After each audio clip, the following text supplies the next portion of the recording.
আসসালামু আলাইকুম গাইস, কেমন আছেন আপনারা সবাই? আপনাদের জন্য আমি আজকে গিলা কলিজি পাও ঠ্যাং রান্না করার একটা রেসিপি নিয়ে আসছি। তো প্রথম দেখুন এখানে বেশি করে পেঁয়াজ দিয়ে দিলাম, আমি 1 কাপেরও বেশি হবে পেঁয়াজ দিছি, আধা কাপ তেল দিছি। আর এখানে দেখুন আমি কয়েকটা 3টা তেজপাতা, এলাচি, দারচিনি মানে মশলা যা যা আছে সব দিয়ে দিছি 5-6টা করে দিয়ে। কিন্তু এখন আমি পেঁয়াজটা সুন্দর করে এখন এই তেলের মধ্যে ভালো করে একটু ভাজবো।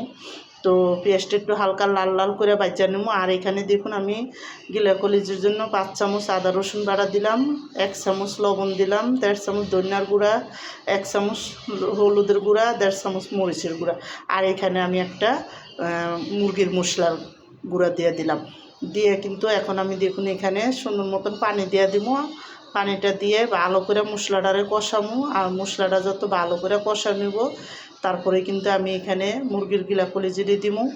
তো দেখুন এদিকে আমার মুরগির পাও ঠ্যাং গিলা কলিজি মানে যা যা আছে সব কিছু একসাথে আমি ভালো করে বাচ্চা গরম পানি দিয়ে ধুইয়া তারপরে কিন্তু আমি এখানে দিছি। আর আমি কিন্তু সুন্দর মতন গরম পানি দিয়ে ধুইছি, ধুয়ে কিন্তু তারপরে কিন্তু এখানে দিছি। দিয়ে কিন্তু এখন আমি এই মশলার সাথে ভালো করে এই গিলা কলিজি দিয়ে আমি একটু কষামো। আর এখানে আমি গিলা কলিজিটা একটু যখন কষে আইব তারপরে কিন্তু আমি এখানে ছোটো ছোটো 2টা আলু দিছি। আর আমি এখানে বেগুন দিছি। আজকে বেগুন দিয়ে এই গিলা কলিজিটা রান্না করবো। তো দেখুন এখানে যখন সুন্দর করে কষানো হয়ে গেছে তারপরে কিন্তু আমি এটি দিয়ে দিছি। দিয়ে কিন্তু এখন ভালো করে কষায় নিব। আর কষানো হওয়ান পর্যন্ত তারপরে কিন্তু করবো। এখন আমি দেখুন মশলাটা ভালো করে মিলাই নিছি। এখন ডাইকা আমি একটু কষামো যাতে আলুটা আর বেগুনটা সুন্দর করে সিদ্ধ হয়ে যায়।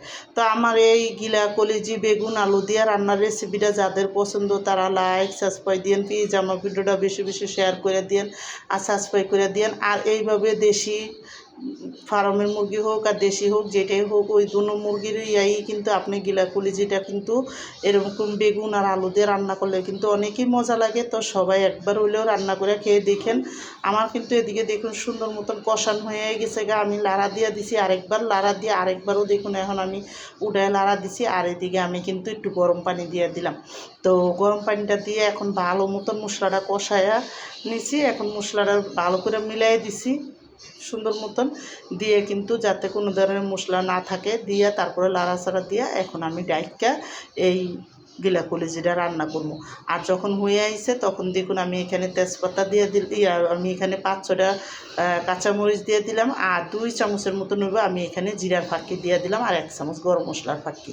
তো সব কিছু নামানোর আগে দিয়া তারপরে কিন্তু আরেকটু তেল তেল ওরা পর্যন্ত আমি রান্না করবো। আমার কিন্তু দেখুন এদিকে সুন্দরভাবে রান্নাটা হয়ে আছে, উপরে তেল তেল উঠে আছে, আমি কিন্তু রেখে দিলাম।